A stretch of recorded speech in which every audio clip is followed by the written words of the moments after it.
11-11 എന്ന പ്രതിഭാസം ലോകമെമ്പാടുമുള്ള ആളുകളെ കൗതുകപ്പെടുത്തിയിട്ടുണ്ട്. ക്ലോക്കുകളിലും രസീതുകളിലും വിവിധ ഡിജിറ്റൽ ഡിസ്പ്ലേകളിലും ഈ സംഖ്യാക്രമം കാണുന്നതായും അങ്ങനെ ചെയ്യുമ്പോൾ പലപ്പോഴും നിഗൂഢതയും പ്രാധാന്യവും അനുഭവപ്പെടുന്നതായും പലരും റിപ്പോർട്ട് ചെയ്യുന്നു.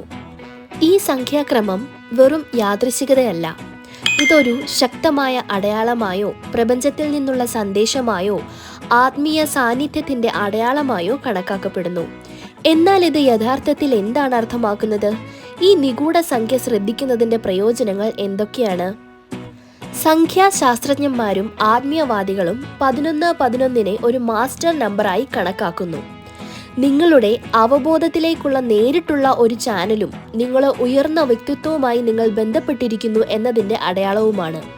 നിങ്ങൾ 11-11 കാണുമ്പോൾ അത് പ്രപഞ്ചത്തിൽ നിന്നുള്ള ഒരു പ്രേരണയാണെന്ന് വിശ്വസിക്കപ്പെടുന്നു. ഇത് നിങ്ങളുടെ ചിന്തകളിലും ഉദ്ദേശങ്ങളിലും ശ്രദ്ധ കേന്ദ്രീകരിക്കാൻ നിങ്ങളെ ഓർമ്മിപ്പിക്കുന്നു. ഈ സംഖ്യാശ്രേണി നിങ്ങളുടെ ചിന്തകൾ വേഗത്തിൽ പ്രകടമാകുന്നുണ്ടെന്ന് സൂചിപ്പിക്കുന്നതായി കരുതപ്പെടുന്നു. അതിനാൽ നിങ്ങൾ യഥാർത്ഥത്തിൽ ആഗ്രഹിക്കുന്നതിൽ ശ്രദ്ധ കേന്ദ്രീകരിക്കേണ്ടത് പ്രധാനമാണ്. 11-11 കണ്ടുമുട്ടുന്നത് ഒരു ഉണർവ് സന്ദേശമായി വർത്തിക്കും. നിങ്ങളുടെ ജീവിതത്തെ പരിശോധിക്കാനും നിങ്ങളുടെ യഥാർത്ഥ ലക്ഷ്യവുമായി പുനഃക്രമീകരിക്കാനും നിങ്ങളെ പ്രേരിപ്പിക്കുന്നു. നമ്മുടെ ആന്തരിക ജീവിതത്തെക്കുറിച്ച് കൂടുതൽ ബോധവാന്മാരാകാനും നമ്മുടെ ചിന്തകളെ നമ്മുടെ ഉദ്ദേശങ്ങളുമായി വിന്യസിക്കാനും പ്രപഞ്ചത്തിൽ നിന്നുള്ളൊരു പ്രോത്സാഹനമാണിത്. 11-11 കാണുമ്പോൾ നമ്മുടെ ചിന്തകൾ ശക്തമാണെന്നും നമ്മുടെ ആഗ്രഹങ്ങൾ യാഥാർത്ഥ്യത്തിലേക്ക് പ്രകടമാകുന്ന പ്രക്രിയയിലാണെന്നും പ്രപഞ്ചം സ്ഥിരീകരിക്കുന്നതായി തോന്നുന്നു. ഈ തിരിച്ചറിവിന്റെ നിമിഷം നമ്മുടെ മാനസികാവസ്ഥയെ ഉയർത്താനും പോസിറ്റീവ് ഫലങ്ങളിൽ ശ്രദ്ധ കേന്ദ്രീകരിക്കാനും നമ്മുടെ സ്വന്തം അനുഭവത്തിന്റെ സൃഷ്ടാക്കളാണെന്ന ആശയം സ്വീകരിക്കാനുമുള്ള ഒരു ആഹ്വാനമാണ്. സ്നേഹം, സംരക്ഷണം, മാർഗനിർദ്ദേശം എന്നിവ വാഗ്ദാനം ചെയ്യുന്ന മാലാഖമാർ അടുത്തുണ്ടെന്നതിൻ്റെ സൂചനയാണ് 11-11 എന്ന് പലരും വിശ്വസിക്കുന്നു. ഈ സ്വർഗീയ ജീവികൾ അറിയിക്കാൻ ശ്രമിക്കുന്ന സന്ദേശങ്ങളിൽ ശ്രദ്ധ ചെലുത്താനുള്ള ഒരു സൂചനയായി ഈ സംഖ്യയെ കാണുന്നു. നിങ്ങൾ ഒറ്റയ്ക്കല്ലെന്നും നിങ്ങളുടെ യാത്രയിൽ നിങ്ങൾക്ക് ആത്മീയ പിന്തുണയുണ്ടെന്നും ഇത് ഓർമ്മപ്പെടുത്തുന്നു. 11-11 ആകർഷണ നിയമവുമായും ചിന്താശക്തിയുമായും അടുത്തു ബന്ധപ്പെട്ടിരിക്കുന്നു.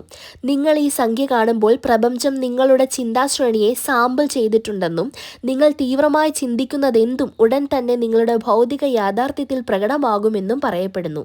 അതിനാൽ നിങ്ങൾ ആഗ്രഹിക്കുന്ന അനുഭവങ്ങളെ ആകർഷിക്കുന്നതിന് പോസിറ്റീവ് ചിന്തകളിലും ഉദ്ദേശങ്ങളിലും ശ്രദ്ധ കേന്ദ്രീകരിക്കേണ്ടത് അത്യാവശ്യമാണ്. ഒടുവിൽ 11-11 പുതിയ തുടക്കങ്ങളെയും പരിവർത്തനാത്മകമായൊരു യാത്രയുടെ തുടക്കത്തെയും പ്രതീകപ്പെടുത്തുന്നു. നിങ്ങളുടെ ജീവിതത്തിൽ വളർച്ചയും പുതിയ അവസരങ്ങളും കൊണ്ടുവരുന്ന ഒരു പുതിയ ഘട്ടത്തിലേക്ക് നിങ്ങൾ പ്രവേശിക്കാൻ പോകുന്നതിൻ്റെ സൂചനയാണിത്. മാറ്റവും പുതിയ തുടക്കങ്ങളും സ്വീകരിക്കുന്നത് ഒരു പരിവർത്തനാത്മക അനുഭവമായിരിക്കും. വ്യക്തിഗത വളർച്ചയ്ക്കും ക്ഷേമത്തിനും കാരണമാകുന്ന നിരവധി നേട്ടങ്ങൾ വാഗ്ദാനം ചെയ്യുന്നു. മാറ്റത്തിനായി നമ്മൾ സ്വയം തുറക്കുമ്പോൾ നമ്മൾ വ്യക്തിഗത വികസനത്തിനുള്ള സാധ്യതകൾ തുറക്കുന്നു. പുതിയ ഉൾക്കാഴ്ചകൾ തേടുന്നു. വിലപ്പെട്ട ജീവിത പാഠങ്ങൾ പഠിക്കുന്നു. ഇത് വഴക്കത്തെ പ്രോത്സാഹിപ്പിക്കുന്നു. പുതിയ സാഹചര്യങ്ങളുമായി എളുപ്പത്തിലും സ്ഥിരതയോടെയും പൊരുത്തപ്പെടാൻ നമ്മെ അനുവദിക്കുന്നു. മാറ്റം പലപ്പോഴും നമ്മുടെ ജീവിതത്തിന്റെ വിവിധ വശങ്ങളിൽ പുരോഗതിയിലേക്ക് നയിക്കുന്നു. കാരണം അത് നമ്മുടെ സുഖസൗകര്യങ്ങൾ ഉപേക്ഷിച്ച് മെച്ചപ്പെടുത്തലിന്റെ പരിശ്രമിക്കാൻ നമ്മെ പ്രേരിപ്പിക്കുന്നു. നമ്മുടെ ജീവിത മൂല്യങ്ങളുടെ പുനർമൂല്യനിർണ്ണയത്തിനും ഇത് കാരണമാകും. യഥാർത്ഥത്തിൽ പ്രധാനപ്പെട്ടവയ്ക്ക് മുൻഗണന നൽകാൻ നമ്മെ സഹായിക്കുന്നു. മാത്രമല്ല മാറ്റത്തിന്റെ സ്നോബോൾ പ്രഭാവം പോസിറ്റീവ് സംഭവവികാസങ്ങളുടെ ഒരു നിരയിലേക്ക് നയിച്ചേക്കാം. അത് നമ്മെ മുന്നോട്ട് നയിക്കുന്ന ആക്കം സൃഷ്ടിക്കും.